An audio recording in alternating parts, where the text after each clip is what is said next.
guys, I'm Vitale, and on this episode of Laurie in the Kitchen, I'm so thrilled to be able to share with you my recipe for a paella, which has been requested here for literally years now, and till this day, people are still going, where's paella? Where is it? What's going on? We want it. We want to see your version of it. So today is your lucky day because I'm going to bring you my version of it, which I think is really easy, incredibly delicious, and it kind of hits all the right notes of what I think a paella should taste like. Now let me take you over the ingredients so we can get started. I need some boneless, skinless chicken thighs cut into about bite-sized pieces, some chicken stock, border rice, I'll talk about this in a minute, some finely chopped onion, garlic, this is some Spanish-style chorizo that's been cut into little coins, smoked paprika, some saffron threads, these are some chopped canned tomatoes, olive oil, salt and pepper. These are just the ingredients to make the base, and then it show you the additional ingredients that are going to go in at the end. Now, before some people get all upset and head over to the keyboard to type really angrily that this is not authentic paella, I'm not saying it is. This is just my version of it. So please refrain from all of those comments and fighting back and forth about what's authentic and what's not. I've never been to Spain. I wish. I mean, it's on my to-do list, but this is just my recipe for it, and so many of you have been requesting this recipe, and to be honest, that's part of the reason why I've been holding off on making it, just because I don't feel like hearing a lot of people complain about it. So, because I know some people do like to complain if something is not Italian, like tacos, it's not authentic, but I'm not saying it is, I'm just saying this is my version of it, so that's my rant. Don't even comment, don't even leave it behind, it's done. Now, for the rice, traditionally you should use bomba rice or Valencia rice or paella rice. But if you live in a small town like I do, it is hardly ever going to happen that I can find paella rice in my local supermarket. I usually have to order it online. So most of the time I just use arborio rice or risotto rice, which works just as well in my opinion. Any short grain rice will work fine. Now the key to paella, I think, is the right pan. Now this is a paella pan. It's really nice and wide, it's shallow, and this allows for the mixture to cook in one single layer, and the rice gets that toasty brown deliciousness at the bottom that a paella should have. That's from having it at restaurants anyway. So now I've got my pan here, and notice that this is a really large pan, so if you're making a smaller batch, use a smaller skillet. You just want to make sure everything is going to cook in a single layer. Now, my burner is obviously not big enough for this entire pan, so while this is all cooking, I'm going to rotate it around just to make sure it cooks evenly. Now, what I'm going to do here is I'm going to add some olive oil to my pan here that's been preheating over about medium-high heat. Now, you can use vegetable oil if you want to. I'm just using regular olive oil, not extra virgin. I'm going to add in my chicken. And I'm going to let my chicken cook just so it gets nice and brown. And as you can see, that's just the chicken. Once you add the onion and the chorizo and the garlic and the rice, everything just is going to get built up beautifully. Season this with salt and pepper and let it cook until it's lovely golden brown on all sides. It doesn't have to be cooked all the way through, but you just want good color on it. That looks good enough. Now what I'm going to do is I'm going to push the chicken so it's not in the middle, which is where the hottest part is of the skillet. Ooh, I'm excited. Add a touch more olive oil, not too much, maybe a couple tablespoons. And we're going to add in the onion.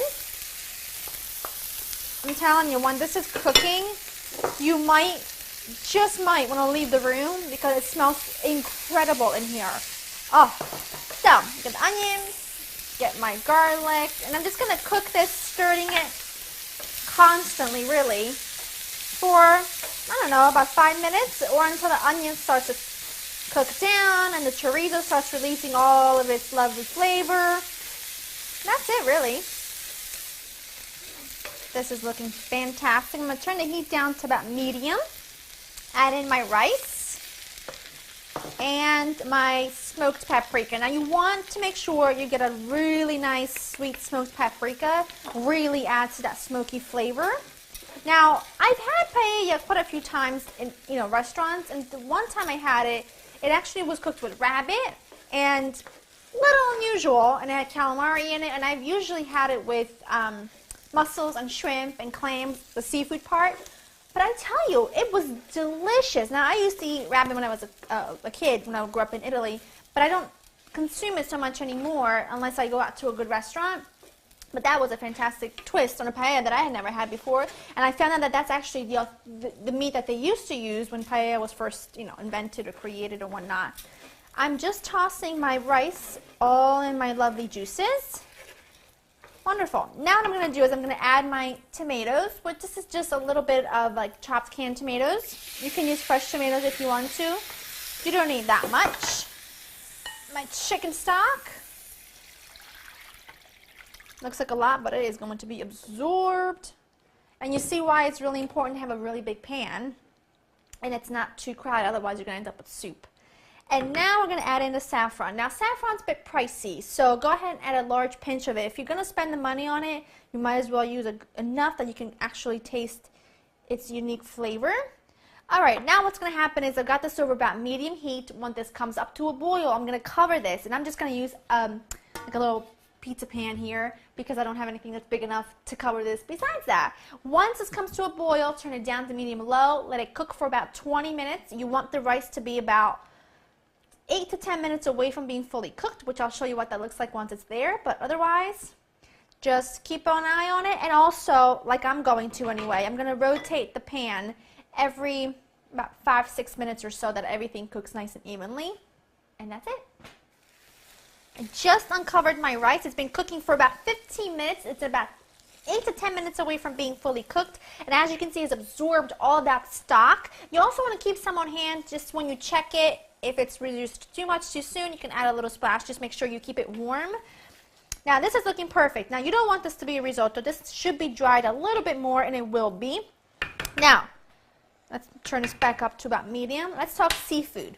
What I have here are some shrimp that have been peeled and deveined, but I've left the tail on. And I'm just going to take them. A little piece was stuck on me.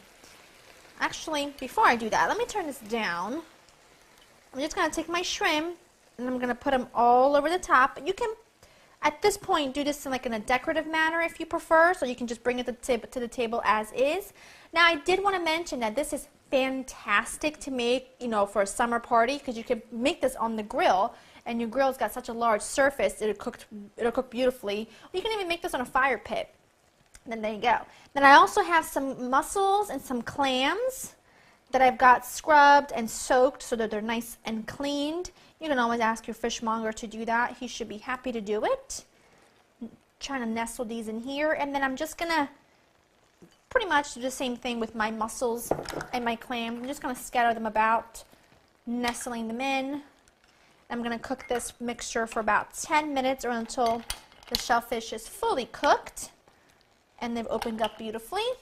I might not even need all of these. I did get some extras, but my husband loves seafood, specifically mussels and clams. So that's why I got a few extras. All right. Why leave them out? Might as well, right? And then you've got your clams. Now the clams, I'm probably not going to put all of them in there. These are little neck clams, but little manila clams would be beautiful as well.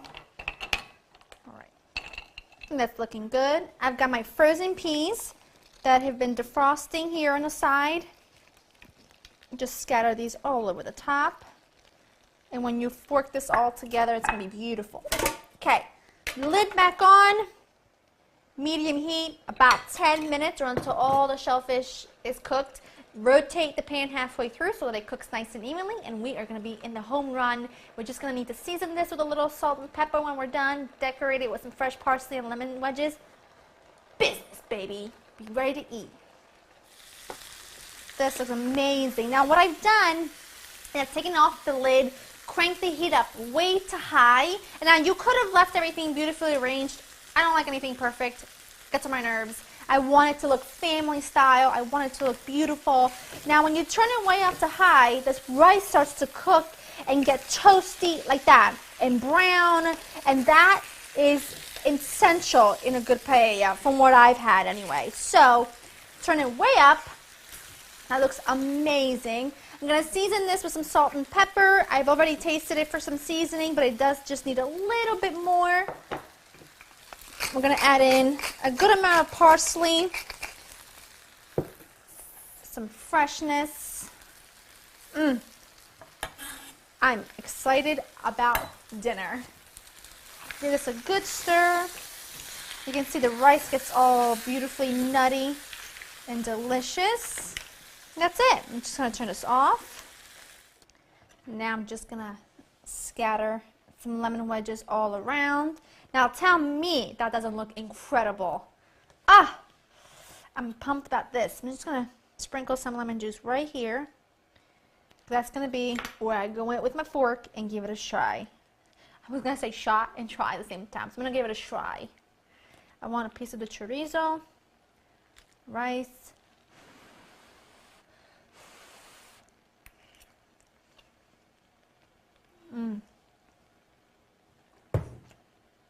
Slap me and call me your mama. That is a money maker. Wow, that's delicious. I'm thrilled to have shared this recipe with you. I hope that you enjoy as much as I do. I cannot wait till my doorbell rings and my friends show up, because it's going to make me look like I am a rock star. That I put so much thought into this and work, and it really wasn't that much work at all. It kind of cooks itself. Another great thing about this, it really stretches a buck with the seafood. I mean, all I used was a little bit of seafood, and this will feed 8 people easily. Go to LionandKitchen.com to get this recipe. I hope you've enjoyed spending time with me. Let me know what your favorite flavorings are in a traditional paella, or your version of it anyway. And I'll see you next time. Bye-bye.